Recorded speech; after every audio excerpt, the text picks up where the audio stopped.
going to begin with breaking news tonight. The White House on lockdown after a driver struck a security barrier. We're told the president was in the West Wing at the time. Secret Service says the driver is a woman and did not break through the barrier.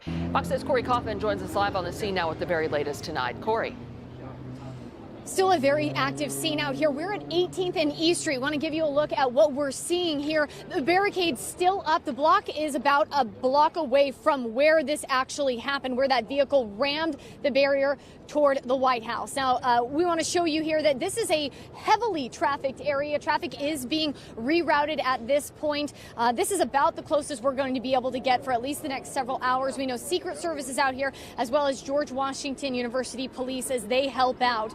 We'll show you video now zoomed in to that vehicle that rammed the barrier. We're learning more about that vehicle, and from the footage you should be able to see from what we recorded earlier, the back window smashed out in that white vehicle.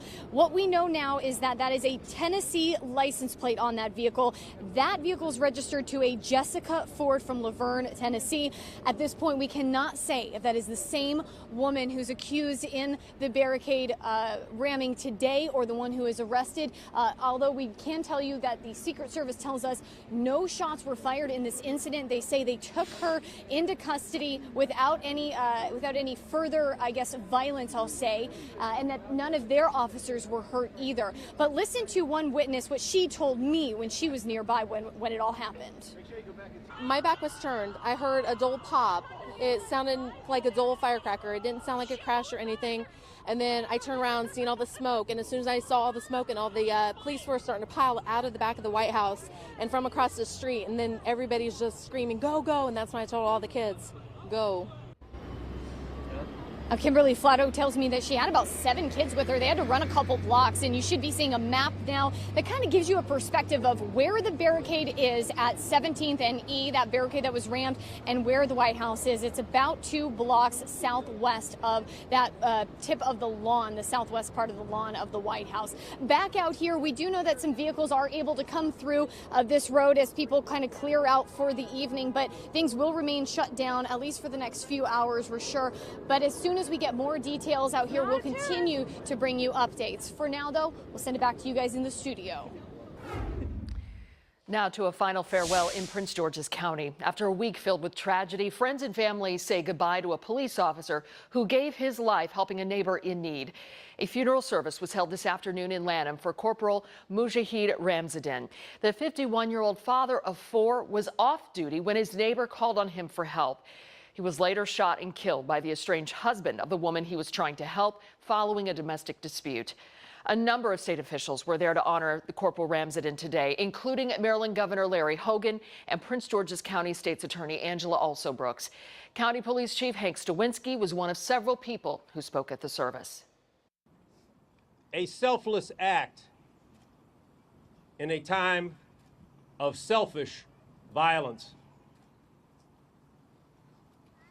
God bless all of those who we have lost along the way. As I was watching my father's body, some of you may think I'm crazy, but I stepped back and I was crying.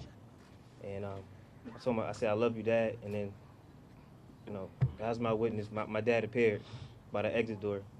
And he said, "Evan, why are you crying?" I said, "Because you're not here." And he said, "I taught you better than that." And he said, "Son, you're gonna have to be a leader for your family."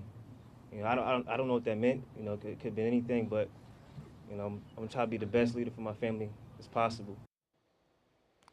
Corporal Ramzadin was a 14-year veteran of the department. His body was laid to rest at Fort Lincoln Cemetery in Brentwood, Maryland. The investigation into his death is still ongoing.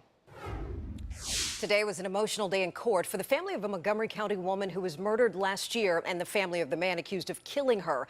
Laura Wallen was pregnant when she vanished last September. Police say her boyfriend, Tyler Tessier, killed her and their unborn child.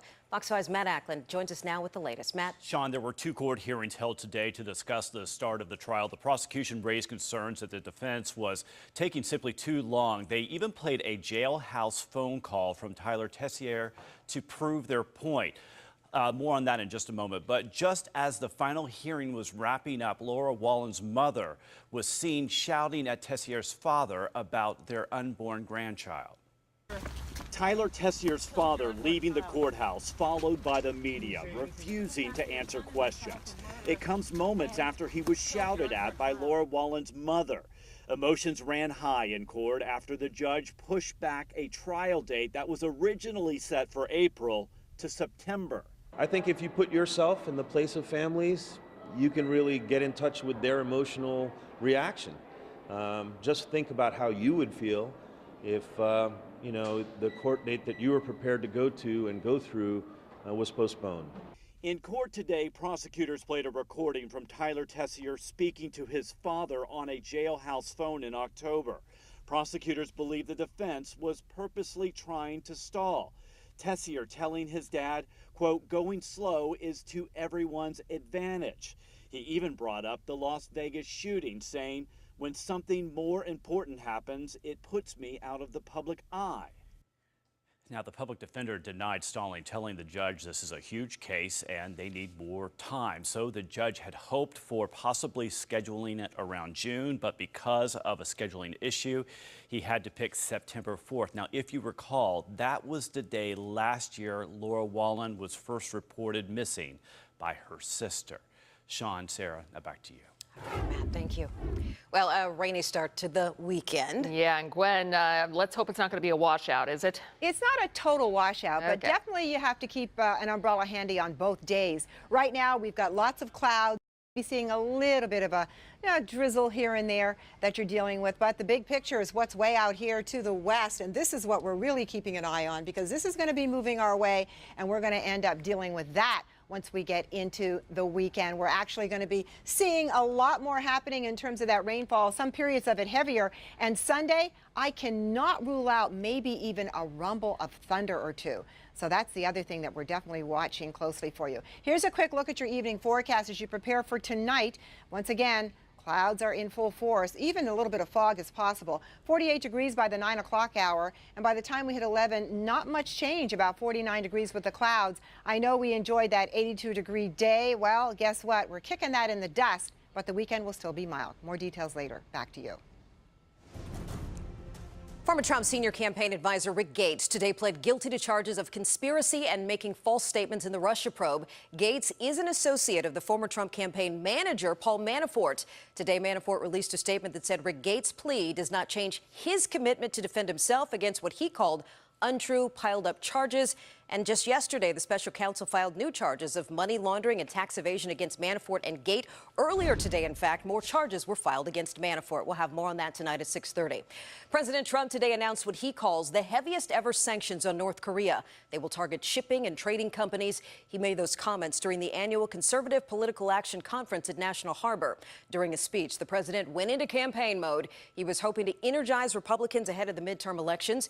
He touted some of his achievements during his first year in office, took some shots at the media, joked about his hair, and warned conservatives about getting complacent. We need more Republicans. That's why you have to get out and you have to fight for 18. You have to do it. The last year, with your help, we have put more great conservative ideas into use than perhaps ever before in American history. Gun control and school safety were also a key theme at this year's CPAC conference. The president vowed to take action following the deadly school shooting in Parkland, Florida. Today, teachers returned to work at Marjorie Stoneman Douglas High School in Parkland, Florida. The teachers say they are leaning on each other to get through last week's mass shooting that took 17 lives. Folks coming together, reconnecting, and going through the healing process as we open school and work to get back to some level of normalcy. The school is still undergoing major repairs, and students will not be back in class until next week. Meantime, some first responders are speaking out about what they encountered when they arrived at Stoneman Douglas last week. When we entered, we automatically identify who we are. That's the first thing we do. When we did that, you saw all the kids rise up off the floor, come from around the corner, peek just to make sure that, yes, here comes rescue. And then after the kids realized that we were law enforcement, they couldn't have said thank you enough. Despite the response from many law enforcement officers, we've learned a sheriff's deputy assigned to the school waited outside the building during the shooting. That deputy has since resigned from the force. We have brand new video of a police-involved shooting out of Prince George's County. A viewer sent our Paul Wagner the video of that encounter. This happened yesterday morning outside a liquor store on Kenilworth Avenue in Edmonston. It shows the officer repeatedly ordering a man to get on the ground. We can see the man throw something at the officer. The officer repeats his command several more times before the man appears to throw another object at the officer, and that's when the officer opened fire. You can hear a total of 4 shots on that video. The man is alive. He was last in critical but stable condition and is expected to survive. To Prince William County now, where a man wanted on a number of charges, including kidnapping, was shot and killed by an ICE officer.